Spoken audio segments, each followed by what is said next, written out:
잘못된 신앙에 여러 유형들이 있는데 그 가운데 두 가지만 먼저 말씀을 드립니다. 하나는 반지성주의가 있고 하나는 규지주의가 있습니다. 반지성주의는 무엇이냐? 예수 믿는 것은 그렇게 어렵고 복잡한 게 아니라는 겁니다. 아주 단순한 거라는 거죠. 그러면서 반지성주의의 신앙을 추구하는 사람들은 교리, 신앙고백서, 신학 이런 거에 대해서 혐오합니다. 예수 믿으면 구원받는 것이고 복 받고 살면 되는 거지, 교회가 쓸데없이 율법적으로 어렵게 복음을, 성경을 어렵게 가르친다고 비판을 합니다. 그에 반해서 주지주의자들이 있습니다. 이 사람들은 무엇이냐? 성경을 지적인 충족의 도구로 사용합니다. 그래서 그런 분들이 잘하는 것은 열심히 배우는 거예요. 그래서 가장 어렵다고 하는 어떤 모든 그 신학적인 지식들을 두루두루 섭렵하고, 목사들조차도 보지 않는 그런 책들 SNS에 올라오면 다 구입합니다. 물론 읽으려고 보는지 아니면 책장에 꽂아놓고 장식을 하려고 보는지는 알 수 없는데, 지식주의로 가는 거죠. 계속 지식만 파는 것입니다. 이 양쪽 다 극단에 빠져있는 잘못된 신앙의 전형적인 모습이죠. 그런데 오늘은 우리가 또 칼빈의 기독교 강요를 공부해야 되기 때문에 저는 오늘 반지성주의를 비판하고 싶습니다. 성경이 반지성주의를 반대하는 가장 그 명백한 증거는 무엇이냐? 성경이 A4지 한 장으로 되어 있지 않다는 겁니다. 간단히 설명드리면, 성경이 A4지 한 장으로 되어 있으면 제 자신이 반지성주의의 길을 갈 겁니다. 왜? 진리 전체가 요약해서 성경이 A4지 한 장으로 다 요약이 되고 그것만 믿으면 된다고 하는데 뭐하러 우리가 복잡하게 예수를 믿습니까? 그거 한 장만 달랑 붙들고 아예 그냥 통째로 다 외워버리고 그렇게 믿으면 되는 거죠. 성경은 66권으로 되어 있습니다. 여러분들이 지금 눈앞에 보고 있는 것처럼 이렇게 방대한 논리와 지식의 체계로 하나님의 말씀이 기록되어 있습니다. 따라서 반지성주의로 가고는 절대로 이 계시 속에 담겨있는 하나님의 깊으신 뜻을 알 수가 없습니다. 그 성경을 펼쳐놓고도 예수는 어렵게 믿는 게 아니야, 복잡하게 예수 믿지 마, 그건 잘못된 신앙이야 라고 말하는 것은 모순이 아니고 뭐겠습니까?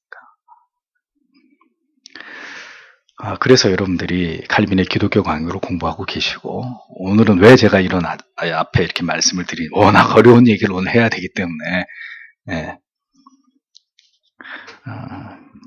그래서 여러분들에게 특별히 이 부분에 있어서 특히 오늘 1학년에서부터 6항 중에 제일 어려운 게 6항이니까 집중적으로 읽어오시라고 했는데 읽어오셨는지 모르겠어요. 확인할 길이 없죠. 나와서 이렇게 발표를 해보시라고 그럴까? 6항만 파악하신 대로 한번 설명해 주시라고. 그래서 어려운데, 그러면 또 여쭤보고 싶은 것은 그것입니다. 그러면 하나님이 하나님 자신을 계시했는데 범인들의 지식을 가지고 도저히 도달할 수 없을 만큼 하나님 말씀을 그렇게 어렵게 우리에게 계시하셨겠느냐? 아니라는 거죠. 성경은 어린아이에서부터 어른에 이르기까지 배운 자나 배우지 못한 자나 가진 자나 가지지 못한 자나 누구나가 이 하나님의 말씀을 읽고 깨닫고 이 도를 따라서 하나님을 믿도록 하나님이 그렇게 설계하셨고 그렇게 하나님 자신을 계시하지 않으셨겠습니까? 따라서 너무 성경이 어려워요, 그리고 교리는 너무 어려워요 라고 말하는 것은 어떤 면에서는 우리의 초라한 변명이 되는 거죠. 정말 우리가 하나님의 말씀을 깨닫기를 원한다는 간절함을 가지고 제가 여러분들에게 말씀드리잖아요. 여러분들 학교에서 공부하시고 뭐 전공에 대해서 공부하시거나 혹은 여러분들의 생업에 종사되는 어떤 지식들을 습득하실 때 그냥 어렵다고 그렇게 집어던지고 그러셨나요? 아니잖아요. 어떻게 해서라도 배우고 내 힘으로 안 되면 학원에 등록해가지고 돈 내고 그리고 다니면서 그거 공부하셔서 자격증 따시고 어떤 지식을 연마하셔서 사회생활 하시는 거 아닙니까? 그래서 어떤 위치에들 올라가시고 뭐 어떻게 그렇게 살아가시는 거잖아요. 그러면 하나님의 말씀을 아는 거에 대해서 어렵다는 이유와 핑계 뒤에 자꾸 나를 숨겨놓고 어렵고 짜증나서 나는 성경 읽고 싶지 않고 뭐 이렇게 책 보라 그러는 거 나는 활자 이 공포증이 있어가지고 그걸 책 보라고 하지 말라고 이런 얘기를 하시면 안 된다는 겁니다. 간절히 기도하면서 하나님 깨닫게 해달라고. 이게 하나님의 말씀인데 왜 하나님 나에게 이 말씀을 깨닫지 못하도록 하나님 왜 나에게 지혜를 주시지 않고 말씀을 열어주시지 않는 거예요. 진지하게 하나님 앞에 기도해야 되는 거죠. 그리고 말씀을 또 펼쳐야 되는 것입니다. 목사라고 저 안에 있는 책을 다 이해하겠습니까? 이해 못해요.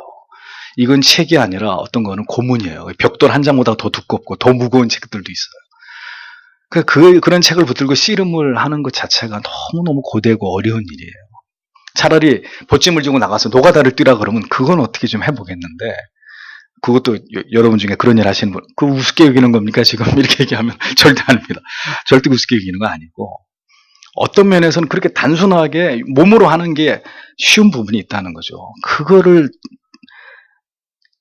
독파해내서 그게 무슨 뜻인지를 이해하고 깨달으려고 하는 것은 정말 너무너무 어려운 거지만 근데 오기가 생기는 거죠. 그러면 그 어려운 걸 하나님이 왜 우리에게 주셨겠느냐? 왜 이걸 공부하라고 하겠느냐는 거죠. 고전이 어렵다고들 읽지 않죠. 젊은 사람들. 그러니까 그 고전에서 이야기하는 정도의 지식 수준, 정신 수준에 도달하지 못하는 것입니다. 먹고 자고 똥 싸고 오줌 싸고 그렇게 살아가는 삶에서 벗어나지 못하는 거죠. 그런데 그런 어려운 고전을 붙들고 그걸 독파해내려고 한 달이 걸리든 1년이 걸리든 그 책을 씹어먹으려고 소화를 해내고 계속 읽어내면 어떻게 돼요? 그 사람의 정신세계가 점점 깊어지는 거예요. 처음에는 무슨 말인지 하나도 모르다가 읽고 또 읽고 또 읽고 뭔가 대가를 지불해야 되는 것이죠. 진리의 세계도 동일합니다. 정말 이 하나님의 말씀을 붙들고 여러분 한번 이렇게 가슴에 이 말씀을 끌어안고 떼굴떼굴 굴러보셨어요? 저는 굴러봤어요. 이게 도대체 하나님의 말씀이 깨달아져야 될 거 아니에요. 내가 이래봬도 모태신앙이고 몇 대째 예수를 믿은 사람인데 그리고 심지어 신학 공부를 하고 있는 신학도인데 제가 학교 다닐 때 여러분 저를 본받을 만한 것이 별로 없지만 제가 안타깝게 늘 생각하는 것은 왜 하나님의 말씀에 대해서 우리 모두가 그런 진지함을 갖지 않냐는 거죠. 왜 무슨 책을 읽으십시오. 그러면 그냥 그건 목사나 읽고 그냥 농담처럼 여기고 그렇게 하시면 안 되는 겁니다. 할 수 없는 걸 하라고 하시는 하나님이 아니십니다. 다만 쉽게 열리진 않아요. 그래서 어떻게 해야 되는 거죠? 하나님 앞에 기도해야 되는 하나님 열어달라고. 진리의 빛을 열어달라고. 부디 이 어둠에서 나를 건져내달라고. 내 인생 속에서 나를 이 땅에 지으신 그 의미를 발견하게 해달라고. 여러분 그런 거에 대해서 고민하지 않으십니까? 그냥 오늘은 이렇게 맛있는 걸 먹고 내일은 뭘 먹지? 맨날 그런 것만 생각하시나요? 오늘은 이런 옷을 입고 내일은 또 어떤 패션을 입고 내가 학교를 이런 것만 생각하고 사시나요? 아닐 거 아닙니까? 그럼 내가 이 세상에 존재하는 의미가 뭔가? 내가 이 세상에 왜 태어났나? 나는 뭘 위해서 살고 있는 것인가? 나는 뭘 남기고 죽을 것인가? 내 죽음 이후의 삶은 어떻게 되는 것인가? 끊임없이 사유하고 또 사유하고 또 사유해야 되는 것입니다. 그리고 그 모든 해답을 이 안에서 찾으려고 해야 됩니다. 그래야 뭔가가 열리기 시작하는 거예요. 뭔가 어떤 지각 변동이 일어나고 내 인생에서 뭔가 보이지 않는 게 보이기 시작하고 그 은밀하게 감춰졌던 세계가 조금씩 열리기 시작하는 것입니다. 하루 종일 스마트폰 쳐다보세요. 거기서 뭐가 나옵니까?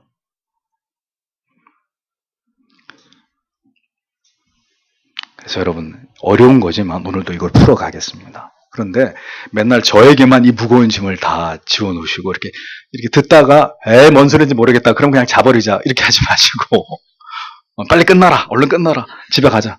그렇게 하지 마. 그러면 아무 의미가 없는 거잖아요. 우리가 여기 나와 있을 아무 이유가 없는 거잖아요. 그러니까 어렵지만 집에 가셔서 꼭 기독교 강요 범위를 읽고 또 읽고 그리고 설교를 듣고 그래도 모르겠으면 1대1로 저한테 오셔서 이게 도대체 무슨 뜻이냐고 이렇게까지 하셔야 됩니다. 다 훌륭한 분들 아니에요. 공부 열심히 한 분들이고 열심히 사시는 분들이잖아요. 예수 믿는 거에 대해서도 그렇게 하십시오. 그러면 분명히 말씀드리건대 하나님의 은혜를 주신단 말이죠. 히브리서 1장 3절을 같이 보겠습니다. 히브리서 1장 3절 같이 읽겠습니다. 이는 하나님의 영광의 광채시요 그 본체의 형상이시라. 그의 능력의 말씀으로 만물을 붙드시며 죄를 정결케 하는 일을 하시고 높은 곳에 계신 위엄의 우편에 앉으셨느니라. 아멘. 제13장 성경은 태초부터 하나님이 한 본질이시며 그 안에 삼위가 계심을 가르치며 오늘은 기독교 교리 가운데 가장 난해하고 가장 신비한 교리인 삼위일체 교리의 뚜껑을 엽니다. 자, 지금까지 인간적인 방법으로 하나님을 상상하고 형상화하고 인간이 임의대로 하나님을 예배하는 일들의 중요한 오류에 대해서 생각해 봤습니다. 오후 예배 드리기 전에 우리 중고등부 친구들하고 그런 얘기를 했어요. 이런 비슷한 얘기를 했는데 하나님을 어떻게 예배해야 되느냐, 어떻게 찬양하는 게 중요하냐 이런 얘기를 했는데 자, 다 여기에 해당되는 얘기들이죠. 성경에 기록된 방법 이외에 하나님을 경배하려 할 때 이는 미신적인 우상 숭배가 될 수 있고 이건 큰 죄가 되는 그런 부분이다라는 부분들을 쭉 우리가 생각해 봤습니다. 이제 성경은 하나님에 관해서 가장 신비한 교리를 우리에게 가르치고 있는데 그게 바로 하나님의 본질에 대한 지식인데 자, 먼저 말씀드립니다. 이것은 우리를 이해시키려고 하는데 목적이 있는 게 아닙니다. 네. 지금 이제부터 설명하는 내용은 다른 것들은 어떤 부분에 여러분들에게 이해를 요구하고 또 이해를 시키려고 하는 부분이 있겠는데 이제 얘기하려고 하는 이 교리는 여러분들을 이해시키려고 하는 목적이 아니에요. 그럼 뭐가 목적이에요? 하나님이 어떤 분이신지에 대한 지식과 이 지식에 대한 믿음을 여러분들에게 호소하는 것입니다. 그래서 지금은 이제 이해를 시키려고 하는 게 아니라 하나님이 이런 분이니까 믿으십시오. 어떤 그 하나님에 대한 지식을 여러분들에게 설명할 수 있는 한 인간의 언어를 가지고 최대한 설명을 하고 그리고 그 내용을 그냥 믿어야 된다는 말씀을 드리는 거예요. 그래서 이게 믿어지는 사람은 하나님의 사람이고 난 도무지 뭔 소리인지 모르고 그래서 나는 이건 못 믿겠다. 이제 그러면 아직은 하나님을 만날 수 있는 때가 아닌 것이고 그것이 영원히 지속되면 그 사람은 하나님의 라반같이 하나님의 사람이 될 수 없는 것이고 그렇습니다. 다시 말씀드리지만 우리가 이해되지 않는다고 해서 진리가 아니거나 하나님이 아니실 수 없는 것이기 때문에 이 하나님의 본질에 대한 교리는 이해를 위한 게 아니라 지식과 믿음을 위한 교리라는 걸 분명히 밝혀두면서 여러분들이 이 말씀에 귀를 기울이시기를 바랍니다. 그래서 성경은 삼위일체라는 말, 트리니티라는 말이 어디도 나오지 않아요. 이 표현이 성경 어디에도 등장하고 있지 않습니다. 그러나 하나님의 자기 계시의 말씀을 통해서 삼위일체 교리가 탄생되게 된 것입니다. 그러면 칼빈의 설명을 따라서 이제 삼위일체 하나님에 대해서 하나씩 우리가 이야기를 해보려고 합니다. 첫 번째, 하나님은 본질이 무한하시고 영적임 이렇게 기록되어 있습니다. 하나님의 본질은 무한하시고 영적이시다라는 말은 하나님에 대한 인간의 모든 어리석은 상상을 제거하고 하나님에 대해서 인간이 마음대로 생각하려고 하는 마음을 억제시킵니다. 하나님의 본질이 무한하시다, 영적이다. 이 두 가지 하나님의 본질을 나타내는 속성을 가지고 인간이 자기 마음대로 하나님에 대해서 상상하고 하나님에 대해서 생각하고 규정하려고 하는 것을 원천적으로 차단한다는 거죠. 그게 무슨 얘기예요? 그 너머에 있다는 거죠. 우리가 생각할 수 있는, 우리가 뭘 생각하든 하나님은 그 너머에 있는 분이다. 감히 그대의 상상력을 가지고 하나님을 상상하고 하나님이 이럴 것이다 라고 추측하는 그런 일들을 하지 말라는 얘기입니다. 하나님께서 무한하시다는 것은 우리로 하여금 우리 자신의 잣대로 우리의 이성이나 감각으로 절대로 하나님에 대해서 측량하지 못하도록 우리에게 두려움을 주는 것이고 하나님께서 영이시라는 의미는 그에 관한 어떤 세속적이고 물질적이고 육적인 이런 가벼운 상상이나 사색에 빠지지 못하게 하는 장치가 된다는 거죠. 그러니까 우리의 인간의 이성이나 가시적 세계 안에서 하나님이 어떤 분이라고 이렇게 우리가 하나님을 설명하려고 하는 것 자체를 성경이 허락한다는 거예요? 허락하지 않는다는 거예요? 허락하지 않는다. 그러니까 하나님에 대해서 논하지 말라 이거죠. 인생들은 하나님에 대해서 하나님이 어떨 것이다 라는 것 자체를 그래서 그 앞에서 이미 다 얘기한 형상화하거나 우상화하거나 뭐 어떤 식으로든 하나님에 대해서 그런 식으로 접근하는 것 자체를 성경은 원천적으로 봉쇄하고 있는 것입니다. 하나님에 관해서 성경이 말씀하고 있지 않은 범위와 영역으로 마음껏 인간의 상상의 나래를 펼쳐서 하나님에 대해서 표현하거나 하나님을 규정하거나 제안하는 일들 모두 하나님의 신성을 모독하는 참남한 일이 되는 것입니다. 그러니까 기도하다가 등줄기에 후끈후끈 열이 생기고 쭈뼛쭈뼛 나도 모르게 이렇게 전기가 통한다고 해서 성령이 임재하셨습니다. 이렇게 말하는 게 가당한 거예요? 가당치 않은 거예요? 신성을 모독하는 참담한 일이 되는 것입니다. 하나님께서는 같은 목적으로 하나님 자신의 거처에 관해서 언급하셨습니다. 하나님은 하늘을 거처로 말씀하셨지만 그분은 땅 위에 어느 곳에서든 충만하게 임재하시는 분이십니다. 이런 하나님에 대한 지식은 미천한 인간으로 하여금 감히 함부로 하나님의 본체에 대해서 논하려고 하는 모든 접근을 원천적으로 차단하기 위함이다. 자, 이렇게 이제 사전적인 지식을 말씀을 드립니다.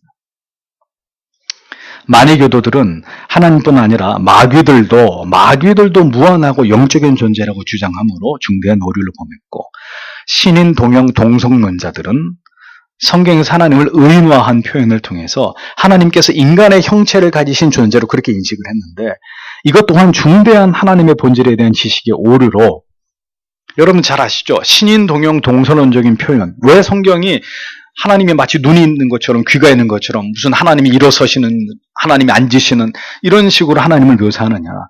그것은 하나님의 그 무한하신 측량할 수 없는 본질과 속성을 인간으로 하여금 이해하기 쉽도록 하나님을 낮추어서 표현한 방식에 불과하다는 거죠. 하나님이 실제로 인간처럼 생기셨다는 의미가 아니라 그 인간의 언어로 형상화할 수 없는 하나님이지만, 그런 식으로 하나님을 성경에서 펼치고 묘사하면 우리가 하나님에 대해서 하나님을 인식할 수 있는 방법 자체가 없는 거잖아요. 그러니까 하나님을 최대한 우리 인간처럼 인간과 같이 그렇게 묘사한 거라는 거죠. 하나님이 슬퍼하신다, 하나님이 탄식하신다, 이런 인간적인 감각, 인간적인 신체의 구조를 잇대어서 하나님을 그렇게 설명한 것은 하나님을 그렇게 낮추어서 우리에게 가해할 수 있는 신으로 설명하기 위함이지, 하나님이 인간과 같은 형상이라는 것이 아니라는 의미다라는 거죠. 만해교도들이나 신인동영 동성론자들, 이런 자들은 이렇게 하나님에 대해서 중대한 오류와 오해를 하고 있었다라는 부분을 밝혀둡니다. 두 번째로 삼위로 계신 하나님. 하나님께서는 자신의 단일성을 선언하심으로 우상들과 하나님을 차별하셨습니다. 유일한 신이라는 거죠. 그래서 기독교는 이 세상에 존재하는 모든 종교 가운데 이슬람하고 우리만 유일신관을 가지고 있잖아요. 그 얘기는 모든 다른 종교에 대해서 배타적이라는 것입니다. 그래서 절대로 기독교는 세상 사람들에게 승인을 받을 수 없어요. 기독교가 이 유일신관을 지키는 한 절대로 포용적인 종교가 될 수 없고, 세상 사람들에게 인정을 받고 칭송을 받고 공존할 수 있는, 소통할 수 있는 그런 종교가 될 수 없습니다. 어떤 세상이 와도. 동시에 삼위로 하나님을 바라보도록 자신을 계시하셨습니다. 유일한 존재이지만 이 하나님이 삼위로 존재한다. 이제 여기서부터 이제 점점 어려운 얘기가 시작됩니다. 삼위로 하나님을 인식하고 바라보겠다. 삼위일체의 하나님으로 우리가 하나님에 대한 지식을 올바로 이해하지 못할 때 이제 하나님에 대한 인식의 오류 속에 빠져들 수밖에 없는 것입니다. 하나님을 삼중적 존재로 인식하거나 하나님의 단일 본질이 삼위로 분할되었다는 식으로 우리가 이해하기 쉽도록 하나님을 인식하는 그런 오류를 범하게 되는 거예요. 이제 뒤에 설명하겠습니다만, 자꾸 하나님이 삼위일체 하나님, 우리가 논리적으로 인식할 수 없는 하나님인데 그 삼위일체 하나님이 너무 어려우니까 우리가 하나님을 파악하기 쉬운 대로 하나님을 이렇게 저렇게 우리가 표현하기 시작했다는 거예요. 여기서 삼위일체에 대한 많은 이단적 오류들과 잘못된 이론들이 나왔다는 거예요. 가장 흔한 오류가 뭐냐? 삼위일체에 대한 양태론적인 해석입니다. 어렸을 때부터 이런 얘기 많이 들으셨을 거예요. 성부, 성자, 성령 어디에 비유하죠? 보통 목사님들이 물에다 비유합니다. 물. 그래서 물이 여러분 액체도 되죠, 기체도 됩니다, 고체도 됩니다. 근데 다 뭐죠? H2O, 물이잖아요. 이런 식으로 설명한다는 거죠. 또 여기 있는 저 이흥수라고 하는 사람, 저는 두 아들의 아버지임과 동시에 어머니의 아들이고 한 여인의 남편이다. 근데 그게 다 나다. 이런 식으로 설명하는 거예요. 하나님이, 삼위일체 하나님이 그런 개념입니다. 이해하시겠습니까? 이렇게 설명하는 거죠. 그럼 여러분들은 머리를 끄덕, 무슨 말인지 알겠어. 그거였구나. 근데 그렇게 이해가 돼서는 안 되는 것이라는 거죠, 삼위일체는. 이런 삼위일체에 대한 그릇된 유비들이 모두 삼위의 하나님에 대한 그릇된 해석이고 잘못된 표현이라는 것입니다. 히브리서 1장 3절에서 사도는 하나님의 아들을 그 본체의 형상이라고 부르는데, 이를 통해서 성부와 성자는 구별되는 어떤 다른 특질의 휘포스타시스, 본체라는 것을 가지고 있다라는 것을 설명합니다. 본체의 형상이라는 이 구절에 대한 잘못된 해석은 이런 거죠. 도장 있잖아요, 도장. 이 도장이 있는데, 도장을 종이에다 이렇게 딱 찍으면 여기 뭐가 새겨지죠? 도장 그 마크가 여기에 새겨지잖아요. 마크가. 그러면 하나님이 도장이라면 그리스도는 이 종이에 찍힌 그 도장의 마크다. 이렇게 보는 거예요. 이런 식으로 해석하는 거예요. 그런데 하나님께서는 자신 속에 어떤 분할이나 축소가 없이 완전한 상태로 삼위의 하나님께서 포괄하여 존재하시므로 이와 같은 설명, 하나님은 도장이고 예수님은 그 종이의 스탬프 같은 이런 설명은 하나님의 본질을 설명하는데 올바른 표현이 될 수 없다는 겁니다. 성부께서는 본성 속에서 구별되어 계시면서도 성자 안에서 자신을 온전히 표현하기도 하시기 때문에 자신의 본체 속에서 성자를 나타내신다고 보는 것이 더 합당하다고 볼 수 있다는 거죠. 그러니까 본체의 형상이라는 말과 하나님의 영광의 광채라는 표현은 모두 같은 맥락 속에서 이해될 수 있는 것입니다. 성부께서 성자와 온전히 결합되어서 성부가 성자를 통해서 그 본체를 드러내시기도 하시고, 성자에게서 드러나는 본체가 성부 안에 있는 것이라고 추론할 수도 있는 이런 관계라는 거죠. 즉 본질은 하나이지만 본체는 이렇게 성부, 성자, 성령 이렇게 구별되어서 드러날 수 있다는 것을 설명해 주고 있는 것입니다. 성령의 경우도 마찬가지라는 거죠. 그는 성부와 분명히 다른 분이시지만 한 본질에 계시고 결코 분할되지 않는다. 또 다른, 그러니까 삼신론이 되지 않는 것이다. 분할되지 않는다. 그러므로 정리를 하자면 하나님의 한 본질 안에 세 본체가 이렇게 손을 이렇게 설명해도 안 돼요. 그러니까 한 본질 안에 세 본체가 계시는 것이 되는 것이죠. 그래서 라틴 교부들에 의해서 처음으로 사용되어진 페르소나라는 단어가 바로 휘포스타시스, 본체와 동일한 개념으로 그렇게 이해하면 되는 것입니다. 이 단어가 영어로는 subsistence, 실제라는 개념인데 나아가서 substance, 본질과 동일한 의미로 이렇게 이해하게 됐다는 거죠. 히랍 교부들의 프로소파 이것도 모두 다 같은 개념이라고 칼빈이 그렇게 설명을 하고 있습니다. 유일한 실체 안에서 세 본질, 세 본체, 세 위격이 존재한다. 이렇게 설명하고 있는 것이 삼위일체의 교리입니다. 자, 이렇게까지 라틴어로 혹은 영어로, 한글로 이렇게까지 설명할 수밖에 없는 게 한계예요. 이해가 되셨어요? 안 된다고 얘기하셔야죠. 지금 내가 이해를 시키려고 하는 목적이 아니니까. 이해 못하는데 이렇게 대답해야 되는 거예요. 그냥 이렇게 설명했고 머릿속으로 이것을 받아들이시고 하나님이 여러분들에게 은혜를 주실 때 어느 순간인가 삼위일체의 개념을 여러분들이 정확하게 이해하시게 될 거예요. 세 번째, 삼위일체나 위 등의 용어 사용의 정당성을 설명합니다. 삼위일체 교리 역시도 많은 이단들에 의해서 공격을 받아온 교리입니다. 그 이유는 이런 삼위일체의 개념으로 성경은 하나님에 관해서 직접적으로 표현하고 있지 않다는 이유에서입니다. 자, 이런 공격에 대해서 칼빈의 답변은 이것입니다. 음절 하나하나가 성경에 기록되어 있지 않다고 해서 그 용어들을 가리켜 이질적이라고 칭한다면 분명 그것은 성경에 나타나 있는 단어들로 표현되어 있지 않은 모든 성경 해석들을 다 정죄하는 그런 부당한 법칙을 부과하는 것이다. 이렇게 설명했습니다. 그러니까 성경에 삼위일체란 말이 안 나온다고 해서 그걸 부정하고 그 말 같지도 않은 소리다 이렇게 얘기하는 것은 잘못된 것이라는 겁니다. 성경이 다 음절 하나하나를 다 뒤에 이제 그 신학적 용어에 대한 얘기도 하겠지만 다 우리가 지금 쓰고 있는 이런 말들을 이신칭의 양자 이런 말 양자는 성경에 나오죠. 쓰지 않는다고 하더라도 그런 개념들을 다 부정할 수 없다. 왜? 그 모두가 성경에서 가지고 나온 그런 용어적 정의이고 개념이기 때문에 그 얘기를 하는 겁니다. 칼빈은 삼위일체로 하나님의 본질을 설명하는 것은 결국 분쟁을 조장하거나 사례에 맞지 않고 아무런 유익도 없는 경건한 사람들의 귀를 거슬리게 하고 하나님의 말씀의 명료함을 흐리게 만드는 그런 교리가 절대 아니라고 반박을 하면서 삼위일체나 위라는 이 교리적 명칭은 생각과 말에 대한 확실한 규범을 성경에서 찾아서 그것을 중하여 생각하고 표현하는 단어이고 성경의 진리를 높이고 그것을 신실하게 전달할 수 있는 가장 조심스러운 표현이다. 이렇게 하나님의 본질을 설명하면서 사용된 이 신학적인 중요한 용어들을 옹호하고 칼빈은 비호하고 있습니다. 교리라는 것이 그렇습니다. 성경을 토대로 가장 명료하고 단순한 표현으로 성경의 말씀을 이해하기 쉽게 사람들에게 설명하고 정의한 것입니다. 그래서 여러분 이신칭의라는 말 역시 성경에 나오나요? 나오지 않아요. 그럼에도 불구하고 기독교의 칭의의 교리를 가장 명료하게 표현한 단어가 바로 이신칭의 아닙니까? 도르트 신조의 5대 교리도 마찬가지죠. 성경에 직접적으로 이 교리에 대한 명칭의 언급이 있습니까? 없습니까? 없단 말이에요. 그렇다고 해서 그럼 그 가치를 무시하는 것은 합당한 일이냐? 어리석은 일이라는 거죠.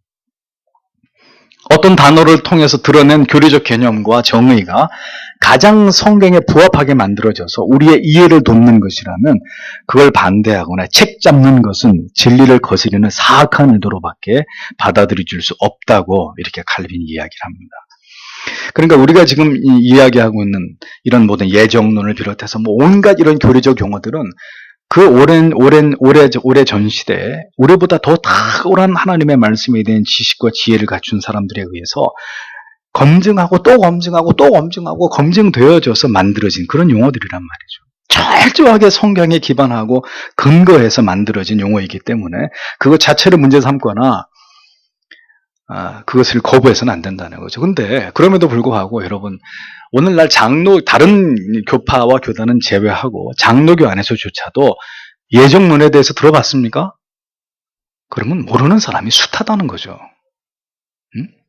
선택과 유기 이게 뭔지 압니까? 모르는 사람이면 기독교 강요 자체가 뭔지도 모르는 사람들. 그러니 둘 다 예수 믿는 집사님인데 아내가 하이델베르크 요리 문답 공부하러 간다 그러니까 남편 집사님이 교회에서 요리도 가르쳐줘? 이런 얘기를 하는 거예요. 그 무슨 요리 열심히 배워가지고 집에 와서 좀 해봐. 이런 이제 참 웃지 못할 이런 일들이 벌어지는 거죠. 네 번째, 삼위일체나 위 등의 용어 사용의 필연성. 여기에 대해 설명합니다. 교리적 용어들은 앞서 말한 대로 성경적인 순결하고 건전한 교리를 대적하는 이단들에 대항해서 진리를 수호하는 일에 있어서 매우 유용합니다. 이런 명료한 교리적 정의를 통해서 개신교는 카톨릭의 이단적 교리로부터 철저하게 분리될 수 있었던 것이죠. 왜 기독교의 교리가 발전되고 이것이 구체화됐다고 말씀드렸습니까? 이단들이 일어났기 때문입니다. 카톨릭이라고 하는 이단에서 프로테스탄트 개신교가 나오려니까 하나님의 사람 칼빈을 통해서 이 프로테스탄트의 교리 자체가 이 세상 가운데 탄생하게 된 거잖아요. 그 이후로도 계속적인 이단들의 도전에 의해서 하나님의 말씀을 통해서 이 이단적 교리를 반박하고 공격하기 위한 교리는 더 정교하게 만들어지게 됐고 그렇게 해서 지금의 교리들이 만들어지게 된 거라는 거죠. 교리의 발달은 이단들과의 논쟁에 기인한 바 크다고 할 수 있습니다. 이단과의 논쟁을 통해서 많은 교리적인 용어들이 탄생했고 이러한 교리적인 용어는 가장 효과적으로 이단으로부터 성경을 방어할 수 있는 무기들이 되는 것입니다. 왜 우리 교회에 여러분 신천지들이 얼씬하지 않은 줄 아세요? 이게 모르겠는지 이게 신천지가 있는지 모르겠는데 속으로 내가 인지롱 이러고 있는지 모르겠습니다만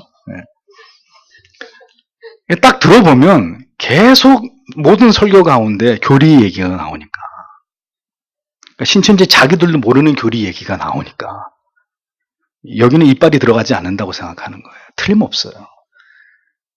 교리를 설교하지 않으면 마음대로 신천지들이 들어와서 하나님 말씀 가지고 비유풀이를 가지고 여러분들 현혹시킬 수 있거든요.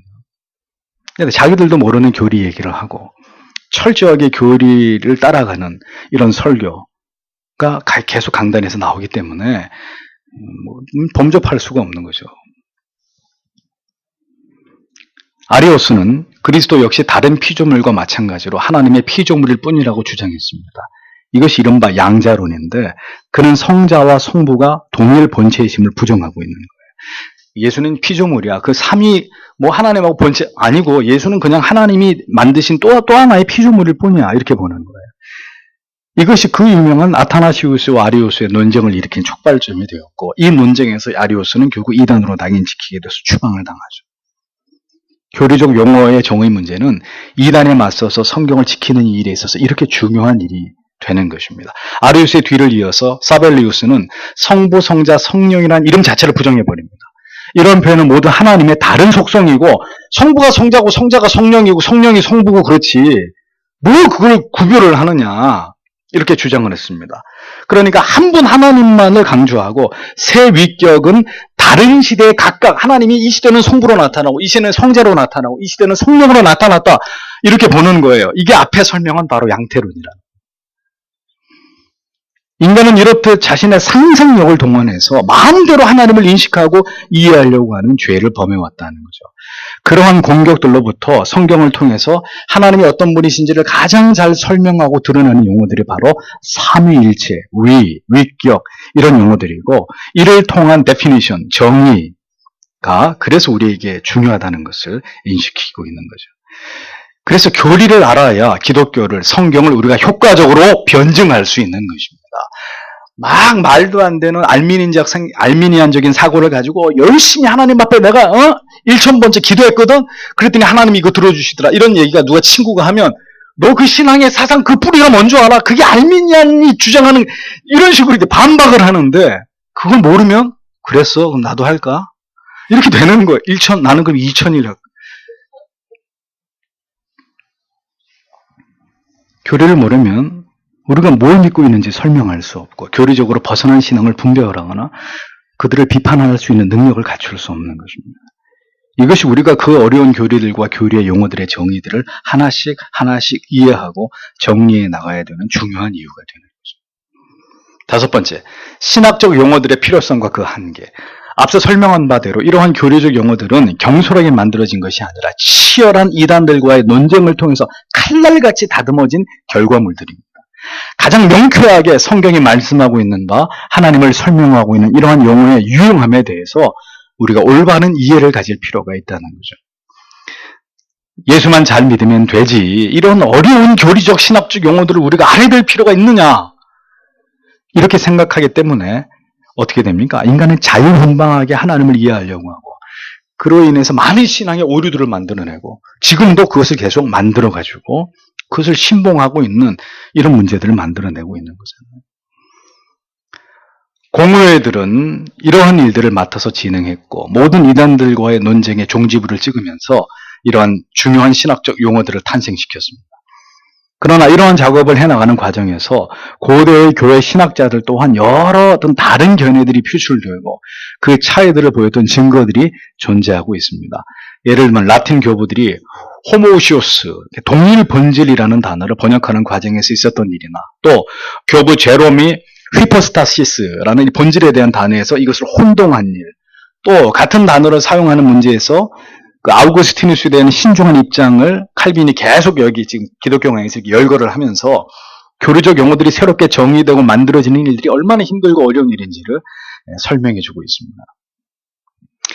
하나님에 대한 이 삼위일체의 표현은 아리우스나 사벨리우스 같은 이런 모든 이단적인 주장에 대한 가장 효과적인 방어와 하나님을 설명할 수 있는 가장 합당한 논리적 공격에 유용한 무기가 된다. 칼빈이 계속 그것을 논증합니다. 이단들이 출몰할 때마다 우린 이렇게 해서 만들어진 모든 교리적 정의와 그 지식을 통해서 얼마든지 그들의 이단성을 공격할 수 있고 교리의 근거에서 조목조목 그들을 무력화시킬 수 있다는 거죠. 예. 그래서 여러분 교리를 가지고 신천지하고 얘기하면 절대 질 수 없습니다. 질 수 없어요. 그 유튜브에 그 유명한 떠도는 얘기 아시죠? 그 신천지의 강사가 공부 가르치는 곳에 목회자, 신학자들이 몰래 잠입을 해가지고 설교를 가만히 그 강의를 듣고 있었어요. 그랬더니 천사 케루빔을 그룹이라고 이렇게 이제 정의를 하면서 그 케루빔 그 그룹이 영어에서 그룹을 말하는 게 아니거든요. 그래서 이 강사가 뭐라고 얘기하냐? 천사는 때로 몰려다닌다. 천사는 전부 다 이렇게 그룹으로 몰려다닌다. 그래가지고 그 자리에 앉아있었던 신학자들이 이 무식한 사람아, 그게 그 그룹인 줄 아냐고, 이렇게 해서 그 무식이 탄로나가지고, 그런 이제, 한번 그 신천지가 망신을 당한 일이 있지 않습니까? 그러니까 교리적 지식을 가지고 조목조목 그들이 주장하는 것들을 반박하면 설명을 할 수가 없어요, 신천지들이. 비유풀이만 가지고는 설명이 안 되는 거죠. 우리가 도르트 신조를 알지 못했다면 한국 교회를 지배하고 있는 이 알미니안 사상에 대해서 절대로 알 수 없었을 것이고, 오순절 계통의 은사주의, 성령운동의 뿌리도 몬타누스주의나 펠라기오스주의의 이단 사상이 기원한다는 걸 깨닫지 못했다면 우린 계속 그런 신앙에 우리도 아마 심취해 있었을 겁니다. 신학적으로, 교리적으로 우리가 믿는 신앙을 정확하게 성경적으로 이해하고 조명하는 일은 이렇게 중요하다는 것을 우리가 잊지 말아야 된다는 거죠. 자, 마지막으로 위격의 구별성입니다. 위는 스토막, 위를 말하는 거 아니에요. 위 말고. 위는 하나님의 본질에 속하는 하나의 실제 또는 본체를 의미하는 것으로 하나님의 다른 위격에도 관계되며, 이는 하나님만이 가지고 계신 비공유적 속성이다. 이렇게 이제 정의를 먼저 합니다. 실제라는 말은 본질이라는 말과 분리될 수 없으나 각각이 구별되는 표지가 있어. 이 표지라는 게 하나님의 이름인 거예요. 성부, 성자, 성령. 각각의 구별되는 표지가 있어서 본질에서부터 성부 하나님, 성자 하나님, 성령 하나님으로 이렇게 구별된다는 거예요. 요한복음 1장, 제가 이제 설교를 하면서도 이거 이해하실까 이런 생각이 자꾸 들고 있어요, 지금. 요한복음 1장 1절에서 말씀이 단순히 하나님이셨고 특별한 특성을 가지지 않았다면 그분이 항상 하나님과 함께 계셨다라는 표현은 칼빈이 얘기합니다. 잘못된 것이다. 그러나 이어서 그 말씀이 하나님이셨고 영원한 한 본질이심을 상기시키고 있기 때문에 이 본질과 본체가 구별될 수 없다는 거고, 하나님이 그 말씀과 영원하다는 말 자체가 성립이 된다, 이렇게 얘기를 하는 거예요. 세 위가 한 실제에 모두 연결되어 있기 때문에 모두 영원하고 무한한 속성을 공유하고 계신다는 거죠. 그러면서도 그 위의 구별에 따라 각각의 다른 실제로 구별되기도 하신다. 그래서 하나님이라고만 말할 때는 한 실제인데 그 하나님에 대해서 성부 하나님, 성자 하나님, 성령 하나님으로 각각 말할 때는 그 세 위의 각각의 특성에 의해서 이 실제가 또다시 구별된다는 거예요. 이해가 되십니까? 이해 안 되시죠? 또한 각 위는 각각 구별되어 있어서 상호 공유되지 않는다. 공유되지 않는다. 성부는 성부로서의 하나님의 표지로 독립되어 있고, 성자는 성자의 표지로서 독립되어 있고, 성령은 성령의 표지로서 그 각각의 특성이 구별되어 존재한다. 이렇게 설명을 합니다. 성부 하나님에게 속한 것은 성자에게 적용되거나 전해되지 않고 성령에 대해서도 마찬가지라는 거죠. 이렇게 각각의 삼위가 한 본질 안에 존재한다. 이렇게 설명이 되는 것입니다.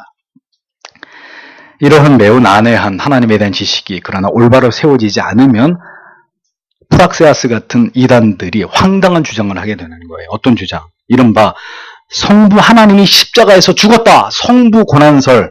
이 바로 그것인데, 이런 황당한 주장의 근거가 뭐예요? 성부 하나님과 성자 하나님이 구별되지 않고 동일 본체라는 이것을 오해했기 때문에 성자가 죽을 때 성부도 죽은 거고 성령 다 같이 죽은 거다. 이렇게 해석하는 거죠. 이 삼위에 대한 이해가 안 되면, 삼위에 대한 어떤 올바른 지식을 가지고 하나님을 그렇게 고정시키지 않고 그걸 어떻게 해서라도 이해하려고 하다 보니까 하나님도 성부도 죽은 거야. 성자가 죽을 때. 이런 주장을 이단들이 하게 된다는 겁니다. 그러니까 성부가 성자가 되시기도 하고 성령도 되신다는 그런 말이 아니라는 거예요. 삼위일체라는 말은. 어떤 관계가 존재한다는 거예요. 이렇게 설명해요. 그건 관계의 문제다. 삼위일체로서의 하나님의 관계를 이해하지 못하면 이제 이런 오류에 빠지게 되는 것이라는 거죠. 단일한 본질이시면서도 새 실제들로, 새 위격들로 존재하시는 분이 바로 삼위의 하나님이십니다. 다시 얘기합니다. 이해하려고 하지 말고 그렇게 알고 믿으셔야 돼요. 이 어려운 삼위일체에 관해서 터툴리안은 하나님 안에 어떤 배열 또는 경륜이 있어서 본질의 단일성에 어떤 변화도 없다고 이렇게 정의합니다. 참으로 삼위일체 하나님에 대한 교리는 어리석고 무지한 인간들이, 우리 같은 인간들이 불가해하는 것입니다. 이해의 영역 밖에 있는 거예요. 제가 이런 비유는 설명을 드리죠. 강아지 보고 날아가는 비행기를 어떻게 설명할 거예요? 강아지한테. 예? 강아지가 날아가는 비행기를 보면서 뭐 시력이 워낙 나쁘니까 그걸 볼 수도 없겠지만, 만약에 그런 비행기나 우주선을 강아지가 어떻게 인식하겠어요? 인식 자체가 안 되는 거죠. 인식 자체. 개미가 사람의 존재를 어떻게 인식하겠어요? 그 인식하는 게 이상한 거죠. 그런 거예요. 인간이 신을 인식한다. 인간이 신의 본체를 이해하려고 한다. 그 자체가 허락되지 않아. 그냥 하나님이 우리한테 이렇게 하나님 자신을 설명하신 것으로 우리가 그런 하나님이구나 하고 알고 넘어가야지. 말도 안 되는 소리 하고 있네. 이렇게 하면 안 된다는 거죠. 누구처럼? 세르베투스처럼. 삼위일체 하나님을 지옥문을 지키는 머리 셋 달린 괴물 같다고 혹평해가지고 어떻게 됐어요? 제네바 의회의 정죄를 받아가지고 화형을 당해서 죽었잖아요. 이해가 안 되니까 어떻게? 하나님을 지옥문을 지키는 머리 셋 달린 괴물이다. 그렇습니다. 우리에게 하나님을 올바로 이해할 수 있는 이 아니라 올바로 의심 없이 믿을 수 있는 믿음 주시기를 기도해야 되는 것입니다. 삼위일체 하나님 대단히 어렵고 어떤 식으로든 우리 머릿속에서 그 삼위일체 하나님을 형상화할 수 없는 어떤 그 개념 자체를 정확히 이해해서 그거였구나 이렇게 되어지지 않는 그분이 하나님이십니다. 우리가 나중에 천국에 가서 그 하나님의 본체와 맞닥뜨릴 때 우린 그때 우리의 모든 타락한 지정의가 회복되면서 하나님이 이런 분이셨군요 하고 이해하게 될 날이 올 것입니다. 이 땅에서요? 아니, 저 하늘에서. 기도하겠습니다.